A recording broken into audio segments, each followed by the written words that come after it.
Hello students, welcome to another video of दो चर वाले रेखीय समीकरण या बोला जाए तो linear equation in two variable.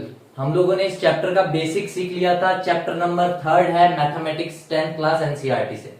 ठीक है, आज हम लोग एक्सरसाइज शुरू करेंगे बेटा। Exercise number 3.1, exercise number 3.1 of your book. ठीक है जी। कल तक वाली चीज में किसी को कोई डाउट है तो एक बार फिर से मेरे को कमेंट करके बता दो, या आप मेरे को खुद डायरेक्ट इंस्टाग्राम पे मैसेज कर सकते हो, SLA अकेडमी के इंस्टाग्राम पे। चलिएगा, क्वेश्चन नंबर 1 से देखते हैं जी। क्वेश्चन नंबर 1 कहता है निम्न समस्याओं में रेखीय समीकरणों के युग्म बनाओ और उनके ग्राफीय विधि से हल करो। पहले क्वेश्चन है, कक्षा 10 के 10 विद्यार्थियों ने एक गणित की पहली प्रतियोगिता में भाग लिया। यदि लड़कियों की संख्या लड़कों की संख्या से 4 अधिक हो तो प्रतियोगिता में भाग लिए लड़कों और लड़कियों की संख्या बतानी।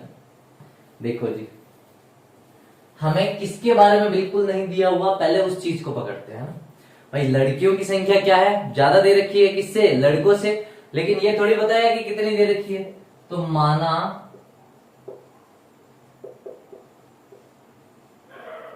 Let us consider that the number of girls, यानी माना लड़कियों की संख्या कितनी है,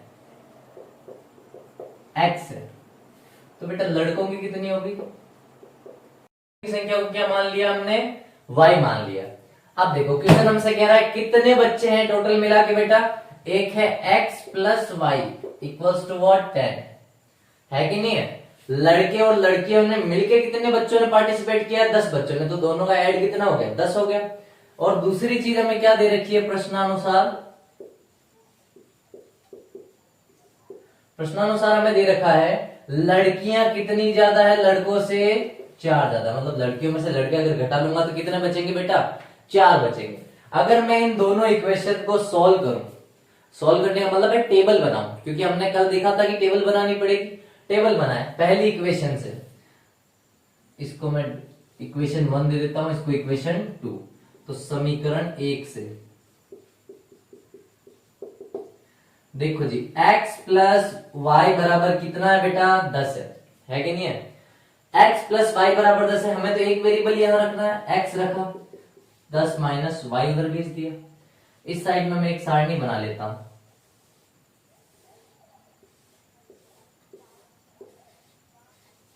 देखो जी, y की वैल्यू रखनी है, हम अपने हिसाब से y की कोई भी वैल्यू रख सकते हैं, क्योंकि y क्या है, एक ऐसी फॉर्मेट में दे रखा है कि जैसे जैसे हम y की वैल्यू को रखते जाएंगे हमें x की वैल्यू मिलती जाएगी, है कि नहीं है। y की वैल्यू रखो, आप कुछ भी रख सकते हो, थोड़ा नियरेस्ट रखता हूं मैं, 1 2 3 4 के हिसाब से मेरे आए। तो y की वैल्यू मैं अगर 5 रखूं तो x की वैल्यू भी 5 आएगी, क्योंकि 10 माइनस 5 इक्वल्स टू व्हाट, 5। अगर मैं y की वैल्यू 6 रखता हूं तो 4 आएगी, और अगर मैं y की वैल्यू 4 रखता हूं तो 6 आएगी। आएगी कि नहीं आएगी, आप कुछ भी रख सकते हो। अगर मैं y की वैल्यू, चलो एक आपको चेंज करके दिखा देता हूं, अगर मैं y की वैल्यू 7 रखता हूं तो x की वैल्यू कितनी आएगी बेटा, 3 आएगी, है कि नहीं। एक तरफ वापस लिख लेते हैं समीकरण 2 से, थोड़ा छोटा सा बोर्ड है, जरा एडजस्ट कर लेना इस चीज को। समीकरण 2 क्या है, x माइनस वाई बराबर 4। अब देखो x बराबर कितना आएगा बेटा, 4 प्लस वाई। इसके लिए भी हम लोग क्या बना लेंगे, एक टेबल बना लेंगे। हिंदी मीडियम वालों के लिए एक सारणी बना लेंगे x और y के रिस्पॉन्ड में। देखो कुछ भी रख सकते हो, y की वैल्यू 1 रखेंगे तो x की वैल्यू कितनी आएगी, 5 आएगी। y की वैल्यू 2 रखेंगे तो x की वैल्यू कितनी आएगी, 6 आएगी। y की वैल्यू 3 रखेंगे तो x की वैल्यू कितनी आएगी, 7 आएगी।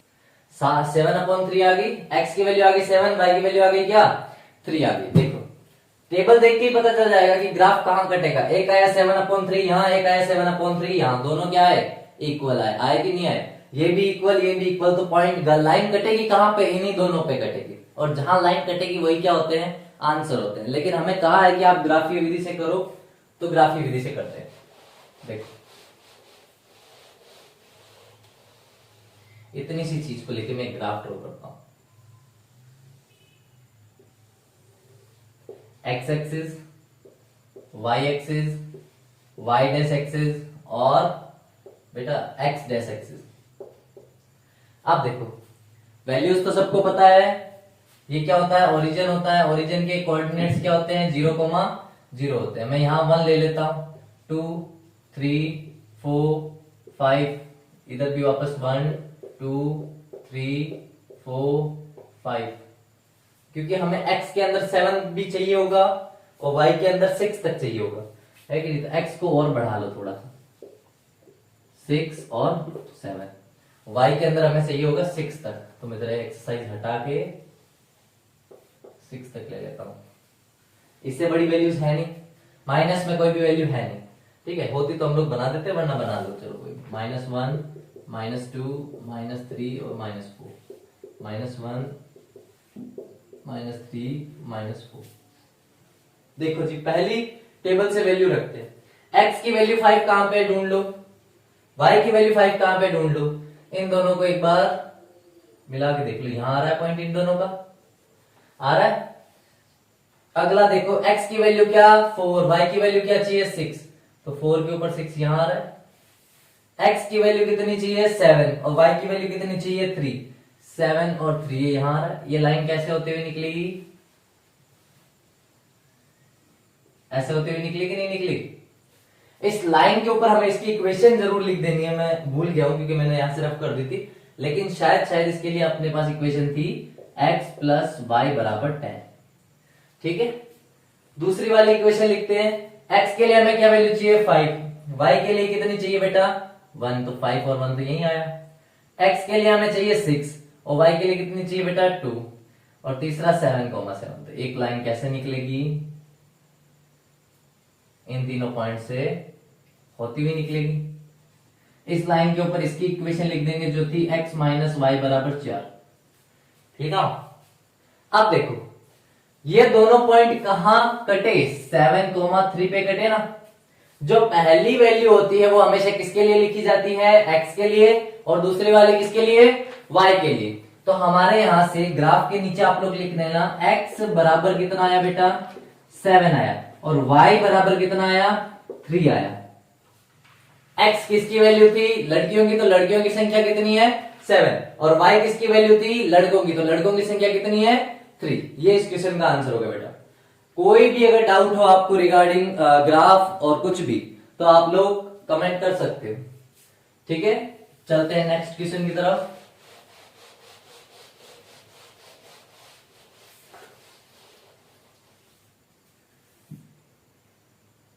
सेकंड क्वेश्चन देखते हैं बेटा।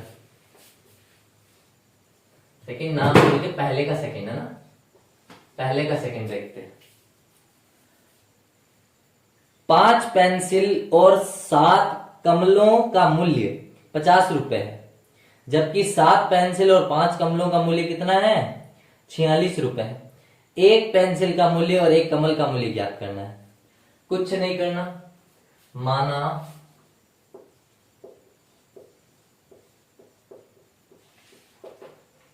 पेंसिल का मूल्य कितना है x और कमल का मूल्य कितना है बेटा y, मान लिया। अब पहली इक्वेशन के लिए हमें पहली लाइन पढ़नी है। क्या है पहली लाइन, पहली लाइन कहती है 5 पेंसिल, पेंसिल क्या है x है, तो अगर मैं कहूं 5 पेंसिल तो कितना हो गया 5x हो गया, प्लस कितने कमल हैं 7 कमल, तो 7y हो गया। ये हमें पढ़ते हैं कितने के बेटा 50 रुपए के पढ़ते हैं। ये है हमारी इक्वेशन नंबर 1। दूसरी इक्वेशन के लिए दूसरी लाइन पढ़ो। दूसरी लाइन कहती है कि 7 पेंसिल, पेंसिल क्या था x, तो अब हो गया 7x, और 5 कमल 5y। ये पढ़ते हैं हमें कितने के बेटा 46 रुपए के। देखो सेम चीज है, कोई ज्यादा डिफरेंस नहीं है, वही करना है जो पिछली बार किया था। ग्राफ बनाने के लिए टेबल बनाएंगे सबसे पहले समीकरण 1 से। इस बार हल्का सा ध्यान ये रखेंगे कि जो डिवाइड में होगा उसका पूरा पूरा डिवाइड जाना चाहिए, तो बेटा देखो 5x बचा इधर, तो वहां चला गया 50 माइनस 7y, और x चाहिए हमें, तो ये हो गया 50 माइनस 7y बटा 5। जो इधर मल्टीप्लाई में था इसको इधर डिवाइड में भेज दिया, ठीक है। अब देखो टेबल बनाए इसके लिए,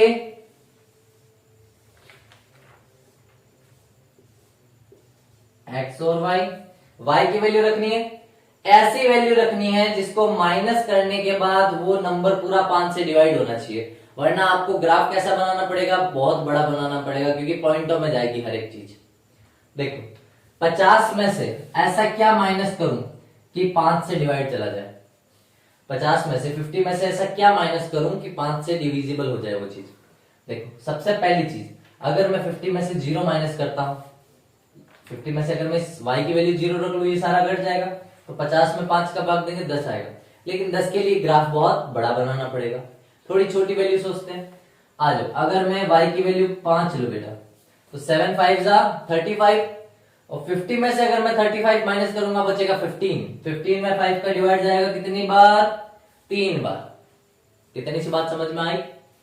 अगला कुछ सोचो ऐसा, क्या लाए यहां पे, अगर मैं 7 की वैल्यू और क्या लेके आऊं बताओ आप, 7 से ऐसी किस चीज को मल्टीप्लाई करवाऊं कि उससे 50 माइनस होने के बाद में कुछ ऐसा नंबर बचे, एक ऐसा नंबर बच जाए जो किससे डिविजिबल हो बेटा, 5 से डिविजिबल हो। देखो सोचो, y की वैल्यू 5 रख लिया अपन ने, एक बार अगर मैं -5 रखूंगा तो बहुत बड़ी नंबर आ जाएगा, है कि नहीं। एक बार मैं 0 रखता हूं, 0 रख लो 10 आएगा, रख लिया एक बार 0, एक बार 0 रख लिया ना। आगे रखते हैं, देखो अगर मैं y की वैल्यू रखता हूं 10, तो कितना बनता है ये, 7 मल्टीप्लाई बाई 10 70, 70 माइनस हो गए 50 में से, कितने बच्चे बेटा 20 में 5 का भाग कितनी बार जाएगा, -4 बार, क्योंकि ये माइनस के 70 थे और प्लस का 50 था, माइनस का नंबर बड़ा था। जब भी एक नंबर प्लस में एक नंबर माइनस में दिया होता है, क्या करना होता है, बड़े वाले में से छोटा वाला घटा लो, चाहे कोई भी बड़ा हो, उसमें से छोटा वाला घटा लो, और जो बचे उसके आगे सिंबल किसका लगा देंगे, बड़े नंबर का।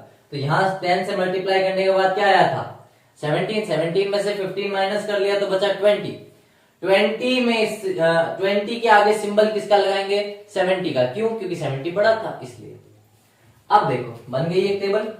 एक बनाते हैं समीकरण 2 के लिए, फिर से दोहरा देता हूं बेटा, कुछ भी वैल्यू आप मान सकते हो, आपके पास ग्राफ पेपर है उसमें आप बहुत बड़ा पैमाना मान सकते हो, जितने चाहे आप नंबर उस पर मान सकते हो। यह है 7x plus 5y equals to 46। फिर से मैं इस 7 वाले को उधर भेज देता हूं क्योंकि 5 से डिवाइड देना इजी होता है। 46 माइनस 7x, अब 5 उधर भेज दिया तो y इक्वल्स टू हो गया 46 माइनस 7x अपॉन 5। अब बनाएंगे क्या बेटा, प्यारी सी एक टेबल बनाते हैं।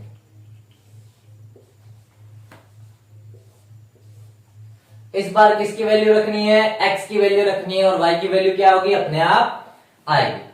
देखो जी, अगर मैं 46 में से माइनस करता हूं कितना, 0, तो बचता है 46, तो 0 वाला कंसेप्ट तो यहां काम आएगा नहीं।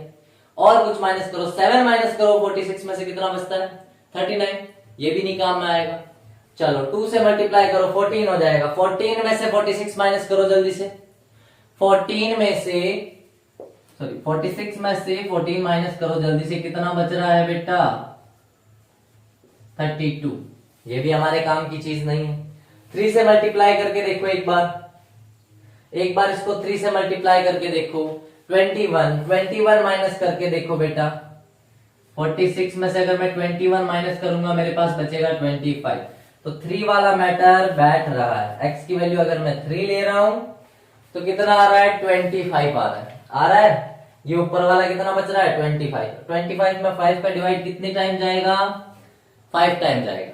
गया, देखो पहला बॉक्स ही मैच कर गया, यानी हमारा आंसर जो आएगा वो 3/3 और 5 पे कटेगा, 305 पे कटेगा। इससे आगे और कुछ सोचते हैं। चलो आंसर वाली लाइन तो मिल गई, लेकिन जो ये 2 बॉक्स बचे इनको भी तो फुलफिल करना पड़ेगा ना। करो जी, 3 मान लिया। अब अगर मैं आपसे कहूं आप इसमें और क्या मान सकते हो, अगर आप इसमें -2 लेते हो, x की वैल्यू अगर मैं -2 लेता हूं तो माइनस और माइनस प्लस, और 7 2 जा 14, 14 में 46 जोड़ दो बेटा, कितने हो रहे हैं, 50 हो रहे हैं। -2 लोगे तो कितना आएगा, 10 वैल्यू आएगी, क्योंकि क्या बना, ऊपर वाले की वैल्यू 50, 50 में 5 का भाग कितनी बार जाएगा, 10 बार जाएगा। एक और लेना चाहो ले लो, एक और सोचो कुछ, क्या लोगे। अगर मैं इसमें 28 ऐड करूं तो क्या होगा, सोच के देखो जरा, चलो माइनस करके देख लो। 46 में से अगर मैं 28 माइनस करूंगा कितना बचेगा जी, 16 है तो 8 बचा, और इधर से बचा 1, 18 का कोई कंसेप्ट ही नहीं बचा। ठीक है, 7 5 35, अगर मैं इसमें से माइनस करता हूँ, 46 में से 35 माइनस करता हूं मैं, बचा 1 और 1 11, इसका भी कोई कंसेप्ट नहीं है अपने पास में। अगर मैं थोड़ा माइनस की तरफ बढ़ूं, 46 में अगर 7 5 हो गया, 7 6 जा करे 42 माइनस करते हैं 46 में तो 4 बचता है, उसका भी कोई कंसेप्ट नहीं है। 49 अगर मैं माइनस करता हूं 46 में से तो 3 बचता है, उसका भी कोई कंसेप्ट नहीं है। अगर 49 से आगे चले तो आता है 56, अगर मैं 56 माइनस करता हूं, यानी 8 जा, x की वैल्यू अगर मैं 8 लू, 7 8 जा कितना होता है 56, किसका है 56, माइनस का, और 46 में से माइनस करोगे 10 बचेगा, किसका, माइनस का। उस माइनस के 10 को अगर मैं डिवाइड करूंगा 5 से, कितना आएगा, माइनस का 2 आएगा। हमारी टेबल तैयार है दोनों, इतनी सी चीज में किसी को कोई दिक्कत। चलिएगा आगे चलते हैं। देखो जी,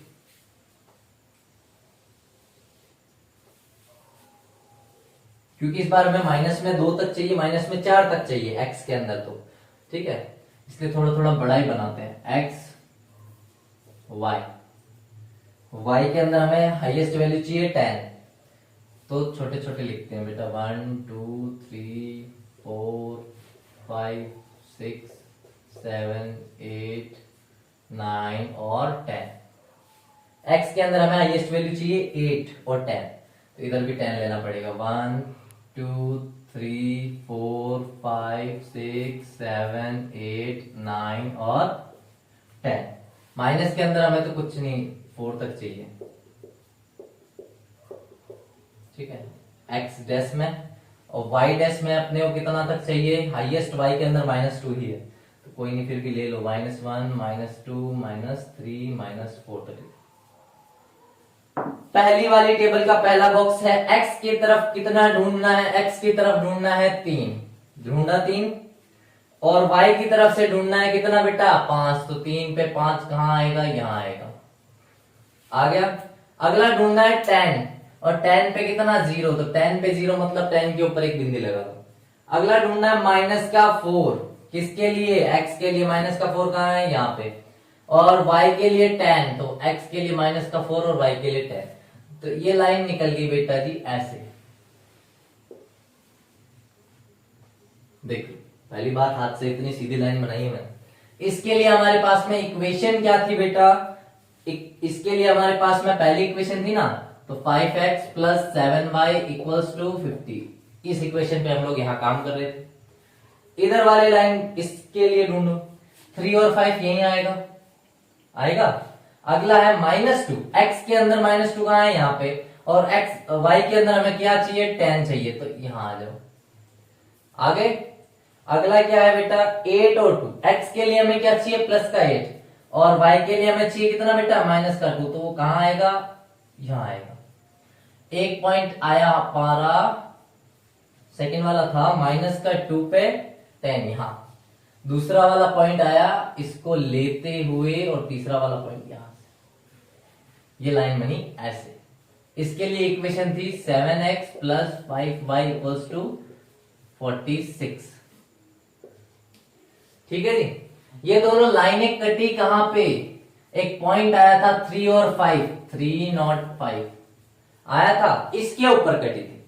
देखो 305 पे कटी, तो x की वैल्यू क्या हुई, जो पहले बॉक्स में लिखी हुई है क्या, 3, और y की वैल्यू कितनी हुई बेटा, 5, कोरिस्पॉन्डिंग वैल्यूज आ गई। x की वैल्यू आ गई क्या 3 और y की वैल्यू आ गई क्या 5। लेकिन अभी भी हमने x और y किसको माना था, पेंसिल और उसको माना था ना।